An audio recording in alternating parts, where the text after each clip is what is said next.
So let's talk about example. This application will show you how can we do the string encryption and the decryption.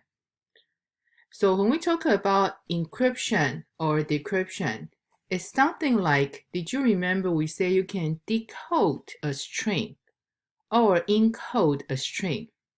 Because sometimes you want to have your message to show to the user is in a metric letter. So you don't want them can be read directly. So this one we call is encryption a string, or you do the decryption a string. So how can we do that? Actually, assembly language give you a couple tools. It's very easy to do the encoding and decoding. So the first one we want to show you the example is we can use the inclusive OR instruction to do the encoding and decoding. How? Did you remember when we talked about exclusive OR last week? When we talked about if I have the original input X, when I inclusive OR Y. So then after you got this result, right? Then I do the inclusive OR Y again, your result will come back to X. So that's the nature about the inclusive OR instruction.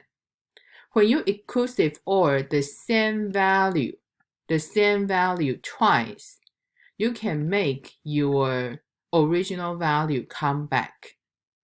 So that's why you will see here your X inclusive OR Y the first time, right? After you do the first time, honestly, the result may be very weird. You cannot really read. But this result, if you do the inclusive OR again for your input value Y, so then they can come back to your X again. So that's why here we told you, if you have a plain text message, so let's do the encryption first.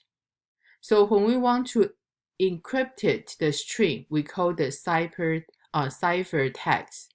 So you can do that is you just have your plain text message, inclusive or a value, or we say this one is the key you decide.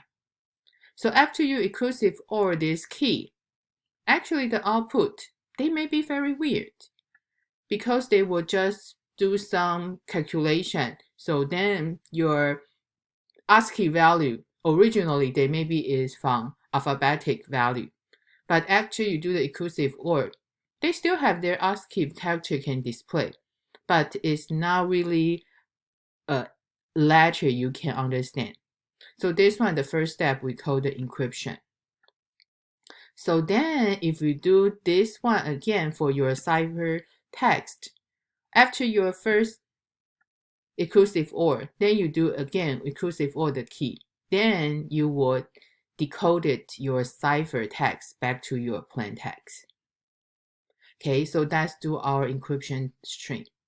So this example, actually, we already have the code ready. So what I want you to do is, I want you to go to open your Visual Studio. So here, actually, you can find your Visual Studio. Remember, we told you, under the Irvine directory.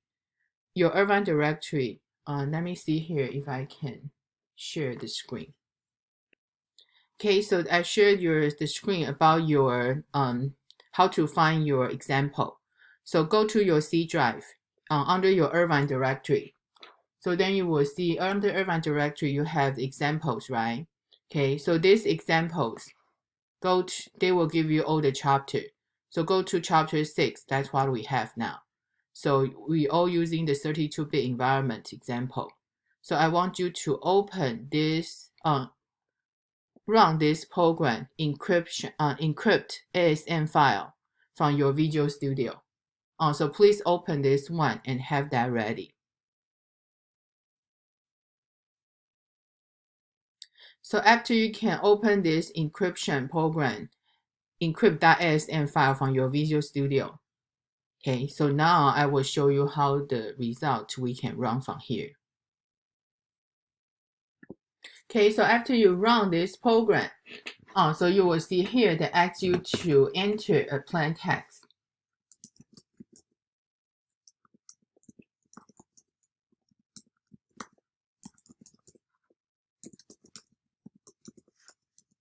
Okay, so that's your plain text. So that's why here, this program, the first thing is they will show you the ciphertext. So on the other hand, they have your original string text, inclusive or the key. So afterward, yeah, I can decrypt it back. So then I inclusive or the key again. So then you will have your message being decoded. Okay, so that's your first example about how we will decode our key. So we will see how should we do that. Okay, so we'll have a couple things to do. So the first thing, let's think together, how should we do this program, even you already have the example. So the task we need to do is, the first thing, can you get the user input? Can you get input from the user? Right, you can, right? So remember what we do is, we just need to have a byte string called enter the plain text. So then we use the right string to display on the console. So then you also need to have another byte array to save the user input, right? So then remember we use the read string. So this one is we already covered before the midterm exam. So after you read string, right? So then your user input string will be saved in your buffer array. So your buffer byte array, and also you will know the value. So the EAX, after you do the read string, they will return you the EAX to tell you how many letters we will be read. So after we have that byte string, right? So we just need to do what? So the first thing, we do the encryption. So the encryption here, your encryption message and decryption message, actually they are the same, because what they do is they just inclusive or our key. So after you have your byte string, after you get the user input, we just need to have a for loop to inclusive or each byte with our key. So far in this example, we only have the key is 1 byte value. So if you already see the example from the encryption.asm file, they're using the key is equal to 239. Okay, so that's why in your encryption message procedure, we just need to do the inclusive or 1 by 1. We need to have a loop to do 1 by 1. So then, of course, they need to update the byte array. So then after you're done, you just need to display again your encryption message. So when we want to display the decryption message again, so then we just need to code the encryption message again. So that's the task we need to do. So that's why here, let's go back to see your code. Okay, so either way, you want to see from the PowerPoint slides, or you can go to the encryption example. So let me show you from the Visual Studio, maybe that's easier. Okay, so we see the main procedure from the Visual Studio. So of course, you see the first thing, we need to include Irvine32 library. So this one, like we say, we only have 1 key for now. So the key actually you can change. So if you want, you can run this program again. So we just said the key is 239. But if you want, you can change to any other value between 1 to 255. Why 1 to 255? Because we are doing the unsigned integer for 1 byte. Okay, so then actually the user entered the string. We give them the maximum value is 128. We only allow that many bytes. So then here you see that's all the string you want to display. So you can ask user to enter the plain text. So then we display the ciphertext is what? So after decoded is what? Okay, so then here the buffer is earlier I say. This buffer is used to save the user input.